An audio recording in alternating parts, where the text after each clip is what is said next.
Hey, everybody. I'm Candid Frank. He's Aaron William Freeland. Thank you for joining us. All right. It's a big week, Aaron. A lot of excitement. The Canadian teams are doing well in a lot of fronts. And most importantly, the Canadian national soccer team is doing really well. No, very happy to see that for them, especially with the results that were expected coming into this World Cup. Glad to see them get their first points with a draw, and then even more points with that massive victory over Qatar. Absolutely. I guess, let me see here. All right. I'm good. I guess I think the important thing for us, I guess, as sports fans and as Canadian sports fans, is the progress that football, European football or soccer, has made. Oh, most definitely. It's growing by leaps and bounds. You can see that every year. Not necessarily in TFC's gate, but certainly in the fever that's gone on around the World Cup, especially when it comes to the games that are being hosted in Canada. And the fact that we saw Canada once in Toronto and twice in Vancouver, I think, and that's really it. And that's where they're going to play because of them getting in the position they've gotten themselves into advancing. So BC is going to be enjoying the support of the Canadian team, and that'll be awesome. Now, another team that deserves a lot of support, they may not represent Canada, but they do have a maple leaf on their chest, and it's not the one that says Toronto on it, the way the one that we're talking about does. This is the Marley team. They ended up winning a championship. Yep. So for the second time in their 21-year history, the Marlies managed to bring home the Calder Cup. This was their third trip to the finals. Their first was in 2012, which did not end well. They ended up losing on a goal that was offside and off the glass and uncalled by the AHL. They won in 2018 against the Texas Stars, and then they won again Friday night versus the Chicago Wolves, AHL affiliate of the Carolina Hurricanes, in a dramatic 4-3 win to take the series in 5 games at home. Artur Zaktiamov was the winning goalie. He had a record of 16-3 and a .928 save percentage going through the playoffs here. Vinny Lacheri was one of the leading scorers for the AHL in those playoffs. Logan Shaw finished with 17 points in 24 games. William Villeneuve led all AHL defensemen in playoff scoring with 23 points. And that's 4 points more than the entire Leafs blue line combined in their 2024-2025 playoffs. And, the energy line that they had of Michael Pezzetta, Landon Simmons, Mark Johnstone brought a level of physicality and much-needed juice that I don't think I've seen on the Leafs in over a half a decade. So, fantastic to see John Gruden getting the boys there all the way through it. Interesting to note, they used a 1-1-3 neutral zone system, which is very similar to the one that Tim Hiller used with the Los Angeles Kings. So if Hiller decides to bring his coaching style from LA to Toronto, the players that are coming up through the Marlies will already have been exposed to this, and they'll know what to expect. One of the things that I think also, it's not just a system, and you bring up Hiller, and one of the things he talked about is spirit. In lacrosse, it's a different thing. It's, it's the maker's game, the creator's game, sorry. And in this case, spirit is a willingness to go all out without holding back and doing it together. So it doesn't speak to the system per se, but it does speak to the application and the trying of the people who are, applying the system. So what looked like to me with the Marlies is they were a team that it didn't matter which line was out there, Aaron. I think I saw the same thing. I saw the same plan. I saw the same aggressiveness. I saw the same opportunistic nature. And, that speaks less about talent, more about desire. And we've had the conversation many times. And the Leafs right now are having themselves a conversation. I don't know if it's with themselves or with others. There's been talk that it's been with others, but the conversation has been talent or desire, something that Matthew Nyes has a lot of both. No, and definitely the amount of buy-in that you saw from these Marlies players when it came to that sort of thing speaks to their competitive nature and their fighting spirit.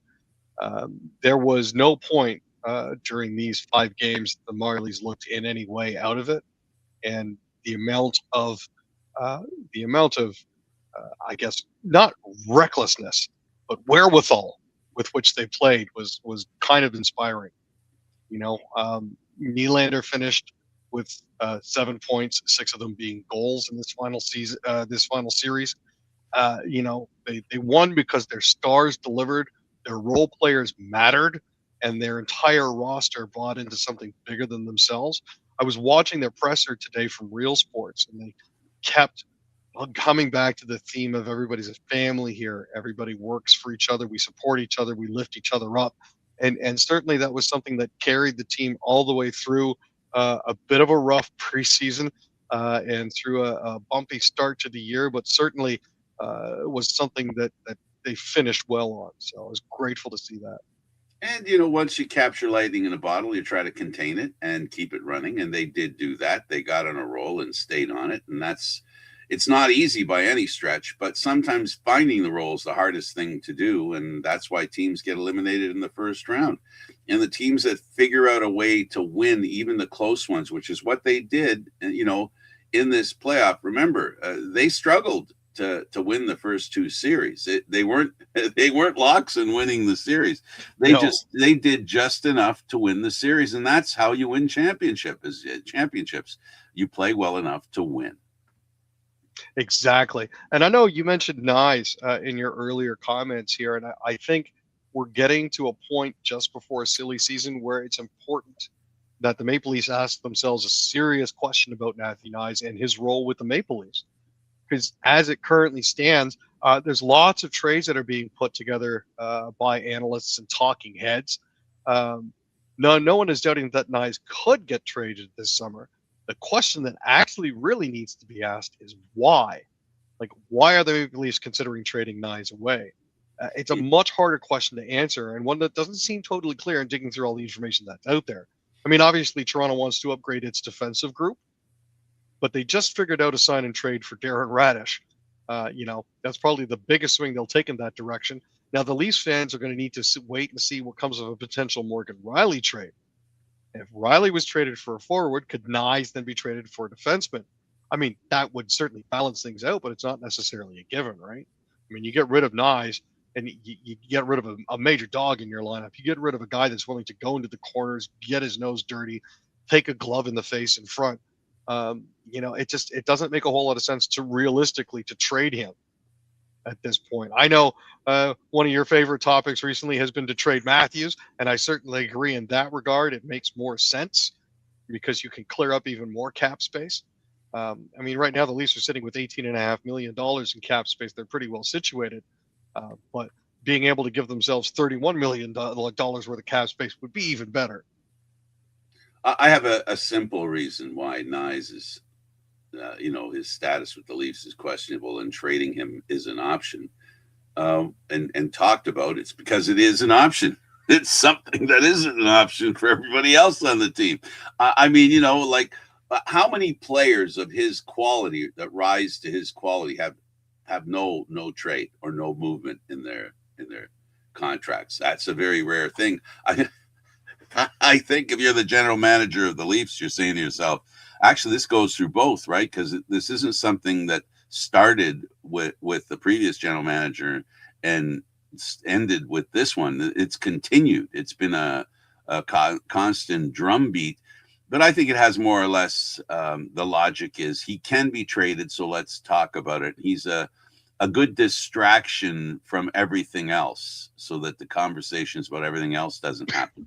But I do believe that Matthews should be traded. But the reason I say he must be traded is if they can't renew his contract. That's one condition right away. It would cause me to think, if I was a general manager of the Maple Leafs, whether I want this guy. If he doesn't sign on now at this point and he doesn't re-sign. They should trade him. And you know what?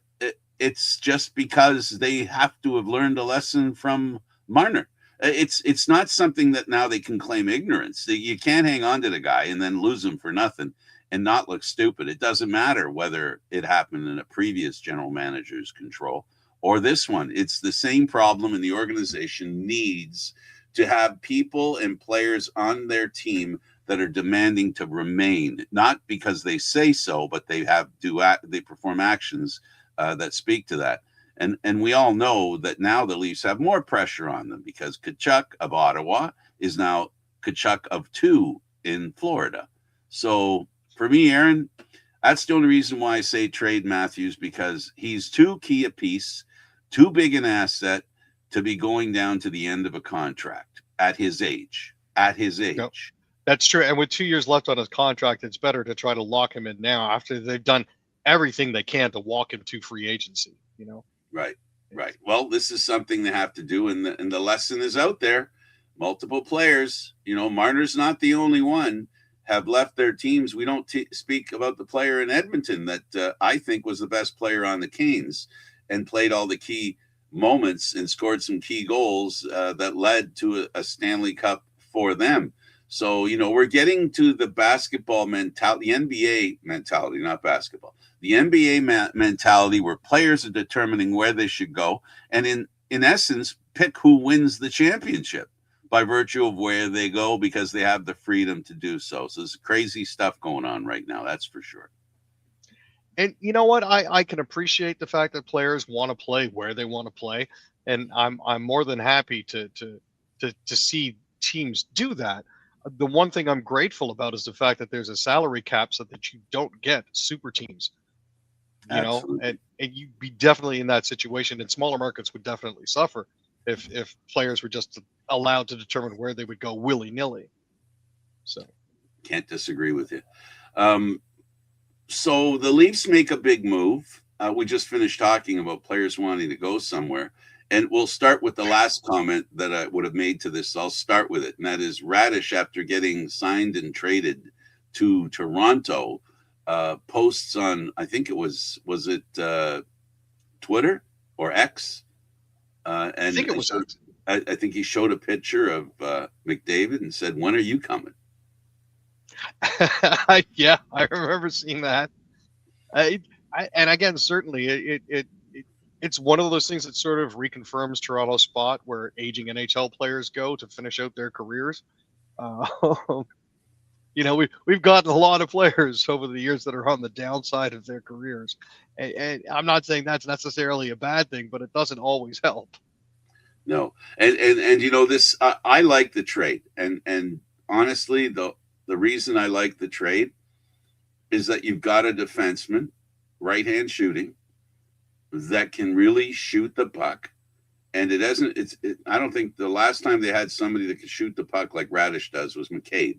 So that's a wee bit of a time ago, right? And we definitely haven't had here in Toronto. The Maple Leafs have not had this kind of scoring defenseman, at least statistically in his history. I know Riley comes close, but Riley has not been, he hasn't risen to that level ever. And the amount of goals that Radish has scored from the back end, he's probably scored more goals from the back end last year than the Leaf defensemen have scored the past 3 or 4 altogether. And, for picking up his 8-year, $8.5 million contract, Toronto sent a 5th-round pick back their way. So I'm not entirely displeased with that. I understand the mechanics of the deal. We're basically taking on his salary for Tampa Bay. And you know what? He still fits under the cap, so I'm not all that really concerned about it at this point. If it pays off, it pays off. If it doesn't, I'm not really going to lose too much sleep over it. I mean, his contract as it currently stands is a full no move. Cannot be sent to the minors, or unless he's put through on waived without player approval, and he's under contract all the way until 2034. That's not a bad thing. Having him cost controlled like that, as the cap is going to continue to rise, certainly benefits the Leafs. Yeah, and he's the kind of guy they really need and haven't had for years, if at all. I'd go back to Ian Turnbull before I start talking about somebody on the defensive side that can score. So that's a wee bit of time ago. So Radish joins the Maple Leafs. He opens an invitation to McDavid. So what could the Leafs get for Riley? Well, a 5th-round draft choice was Tampa's poison, but I that was, I find that amazing that they only got a 5th. I would have expected a little more. So it makes the fact that they only gave up a 5th, Aaron, to conclude, makes that salary even better. I mean, a 5th-round draft pick to end up with a player like that when you're on balance talking about, what's in your lineup. If you look at what Ottawa did, they gave up a guy. They got nothing for him except draft picks, which are awesome. Don't get me wrong. There's a lot you can do with draft picks. But, a warm body is always something that, in the lineup you want. But because those picks are so good this year, they can get a decent player.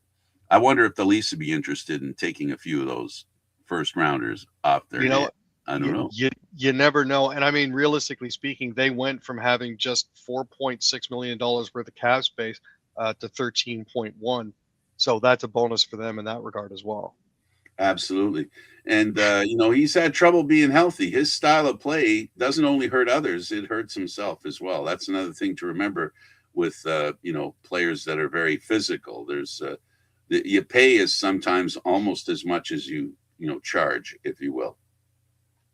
No, for sure. And again, the other thing with the Radish contract is, and even with Riley's contract, if we are looking to move off from someone like that with a no move, you can certainly sweeten the pot by offering to retain.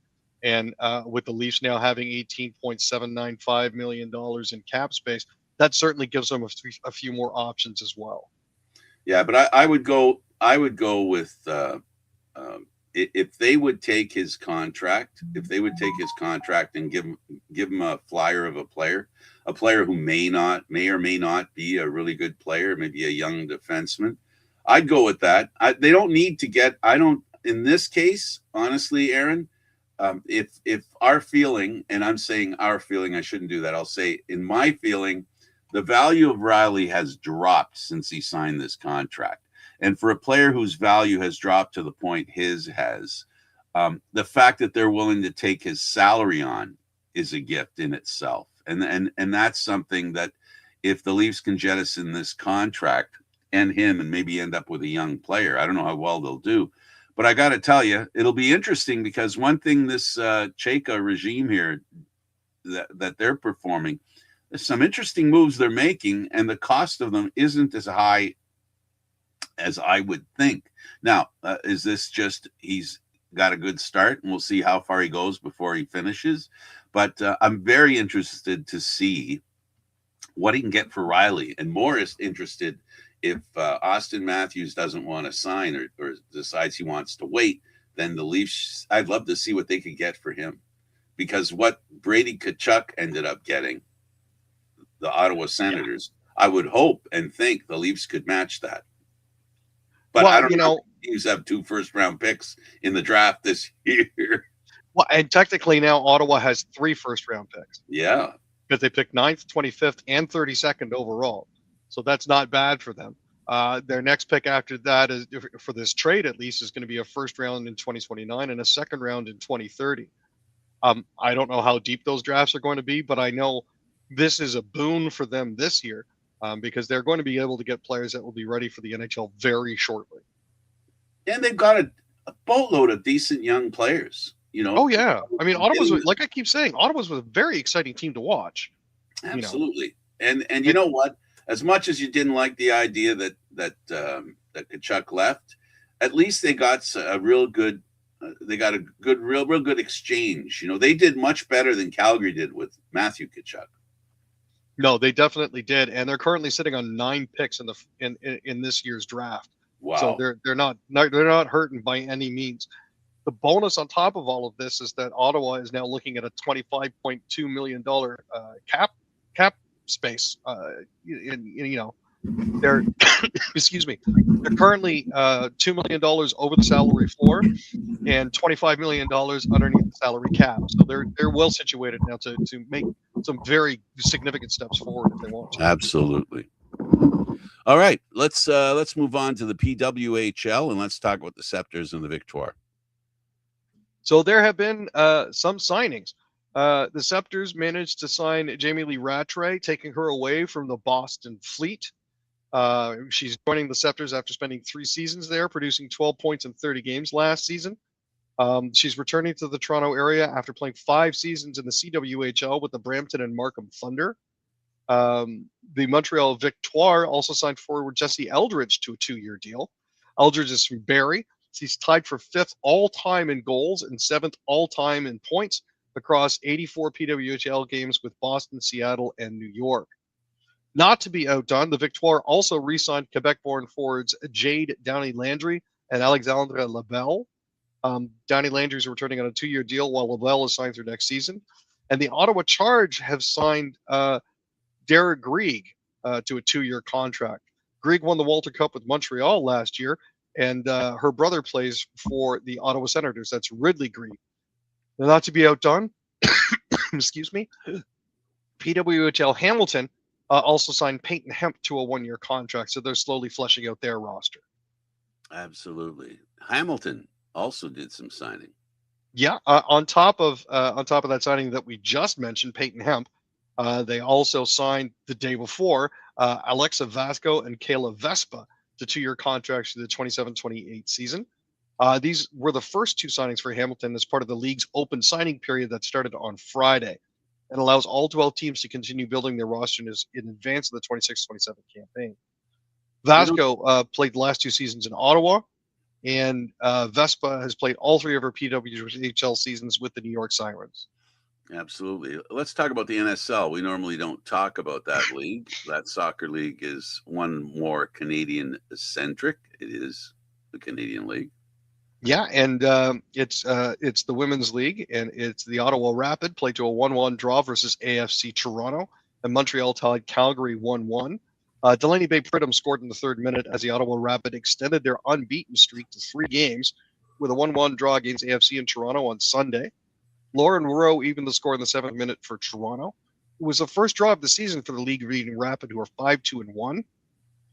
Meanwhile, that single point allowed 5th place Toronto to get within 1 of Vancouver and 2 of Halifax with the game in hand. Evelyn Badu scored the game-time goal in the 29th minute as the Montreal Roses played a 1-1 draw against the Calgary Wild. Callie Johnson put Calgary ahead in the 10th minute. Montreal remained 1 point back of first place Ottawa with its 2nd straight draw. Calgary finally earned just their 2nd point of the season. They're 0-5-2 so far, which is not really a good start for them, but they're getting by. Absolutely. Let's talk about the Jays and Okamoto, the home run machine. Yeah, he hit a 3-run home run to cap a 5-run 8th inning as the Toronto Blue Jays rallied from a 5-run deficit to beat the Chicago Cubs 8-6 on Saturday. Varsho returned from the 10-day IL and added a 3-run shot as Toronto won for the 4th time in 5 games.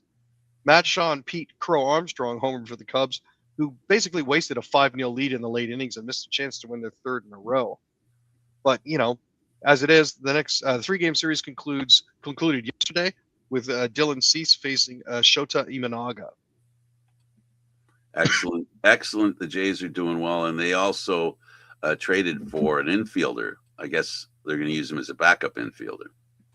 Yeah, the thinking was they were going to pick up Luis Arias. He had a 361 average and a 939 OPS so far this season. When the Jays picked him up, he did actually decide to exercise his upward movement clause. What that means is he's going to be in the lineup right away, skipping Buffalo entirely. The Blue Jays designated Pinyango for assignment, so he's going to be coming directly up here. It'll be interesting to see what he can do. I know that a 361 average in the minors doesn't necessarily equate to big league hitting, but he's certainly an option for them to be used against left-handed pitching. Well, I'm sure he has numbers that support the desire the Blue Jays want. want to get from him, right? All right, let's go to the CFL and we'll talk about the Toronto Argonauts and another game for Chad Kelly. 4 TDs and 4 interceptions. Yeah, that was not pretty. I think is the best way to put it. I mean, sure, they won 44-24. He finished the game 25 for 32 for 424 yards, but it's the interceptions that I think are the problem. Granted, he did miss the entire 2025 season after suffering a fractured tibia and fibula in the 2024 East Finals. But man, I mean, he has thrown for 400 yards in his first 2 starts of the season. But he's got to clean up the pass selection and the route selection, because that was not a very good look. Then again, he was playing against Dinwiddie, and his old coach, so he's very familiar with the Argo systems and the plays that they run. So I can see why there were 4 interceptions there. Yeah, and he definitely had his pocket picked a few times there. Let's talk about the Riders. The Grey Cup champs continue to be undefeated, this time by the skin of their teeth. Yeah, the Roughies outlasted the Stamps 40-37. It was really the short yardage guys that stole the show. Tommy Stevens piled into the end zone in OT for his second touchdown of the game to seal the win. But the defenses actually stole the show early, as there were 5 straight punts after Alex Hale opened the scoring with a 27-yard field goal on the first drive of the game. Wind didn't help. A.J. Ouellette had 12 and 13-yard runs, with Samuel Emilus hauling in a 38-yard reception. That was at the end of the first quarter. Now, the Green and White didn't waste any time regaining the 2-possession lead as they strung together a 4-play, 74-yard scoring drive. Trevor Harris, not looking any bit of his age, launched one against the wind to Kean Schaefer-Baker, who did the rest by running 36 yards after the catch for a 53-yard touchdown score. But man, I tell you, they traded off field goals in the first overtime frame. Just a fun game to watch. Speaking of fun, Mitchell of the Hamilton Tiger Cats was having a lot of fun against his opponent. Yeah, it was Bo Levi Mitchell versus the world. He started with a pair of 56-yard completions to Keandre Smith and Myron Mitchell. And then, it didn't end there. Hamilton extended their lead in the second quarter as Mitchell pinned one to Maximilian Mang for his second career touchdown on his 4th career catch. Now, the Lions did have the ball for the majority of the first half, but they couldn't match Hamilton in the red zone. All 3 opening drives reached scoring position, but each stalled for field goals. So it's something that they're going to need to work on there. The Habs may have a goalie in the Hall. I can confirm that he was actually inducted into the Hall earlier this afternoon. He was part of the crop that was announced, along with Keith Tkachuk, who will play into one of our stories a little further down the line. And we talked a little bit about Sens trading Brady Tkachuk. Anything else to add? Magic beans. Essentially, the Sens traded Brady Tkachuk to the Panthers for magic beans, but it is 3 first-round picks. Now, allegedly, Tkachuk actually asked for a trade out of Montreal 10 days after losing to the Carolina Hurricanes, which coincidentally, I think, coincides with his appearance on his brother's podcast and with his father, Keith Tkachuk, trash-talking his own teammates. Now, I'm not sure if the league would want to look into that sort of thing for tampering, but it could explain why there were 3 first-round draft picks exchanged for him. Yeah, I think you're right. The Leafs would have got nothing if there wasn't anything to the fact that the Vegas Golden Knights tampered in getting Marner. So another American player leaving a Canadian team, maybe Hellebuck, Winnipeg Jets. Yeah, and the price tag for him isn't going to be cheap. According to Darren Dreger, the Jets would be targeting a second-line center as the centerpiece of any package, along with other notable assets like a defenseman or a middle 6 forward. Now, the logic behind such a move is not without merit.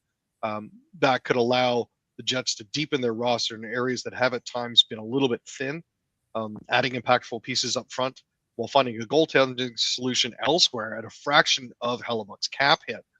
The rumor again is that Hellebuck has indicated that he would like to go to an American team, specifically Vegas, Dallas, or Florida. So it's highly likely that he could potentially end up with his other Team USA gold medal winning teammates there. But yeah, as it currently stands, there's going to be a big return for him. So we'll have to see how that goes. Yeah, we'll see. Florida has already given up a lot. So to get Hellebuck, I don't know what else they've got that they can give. So that's the $1 million question as far as moving to Florida is concerned.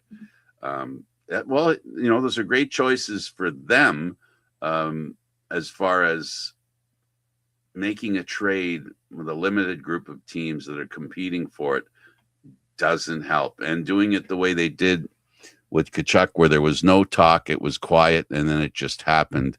Now there's more conversations with Hellebuck, makes it harder for a team to get as much as they might be able to get, I think. But that's just me. Let's talk about the Flames and the draft and how it could affect their future. So as it currently stands, Calgary actually has 11 picks, including 2 first-round selections and 6 picks inside the top 55. Now, obviously, that kind of draft capital doesn't guarantee that you're going to find, a fistful of diamonds in a coal mine, but it does give a rebuilding team something kind of necessary, and that's flexibility. As it currently stands, they're due to pick 6th overall and 30th overall. That's a pick that they got from Vegas. They're going to be picking 35th, 36th, 51st, and 55th overall. In the 3rd round, they're picking 65th and 68th. And in the 4th round, they're picking 100th. In round 5, they're picking 132nd. And in round 6, they're picking 164th. Now, it's not just the number of picks that they have, but the fact that there's sequentials in there, or close to sequentials, specifically in the 2nd round, when they're looking at 35 and 36 and 51 and 55. If they have certain players that they're targeting, and they also want to try to take advantage of getting another player to complement that one, that certainly makes it easy for them, which also means that they could greatly accelerate their rebuild. Well, the kind of players they get will matter as far as whether you're rebuilding or whether you're building. You need draft picks regardless. So it really doesn't matter. The Oilers, let's talk about the question about coaching with them and how it impacts on them. Yeah, a lot of people talk about the new coach bump. Vegas certainly experienced that after bringing in Tortorella for the last 8 games of the season and carrying them through to the finals. But the Oilers